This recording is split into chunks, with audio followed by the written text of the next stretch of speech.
All right, question number 8, going over it here.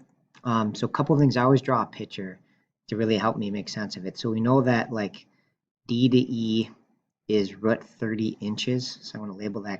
Okay, so we've got D to E, and then we have E to F is 3 inches. So I'm going to label that. All right, so E to F is 3 inches, and we want to know what is the length from D to F. Right? And so it'd be tempting here to do the Pythagorean theorem, but you'd have to know that it's a right triangle.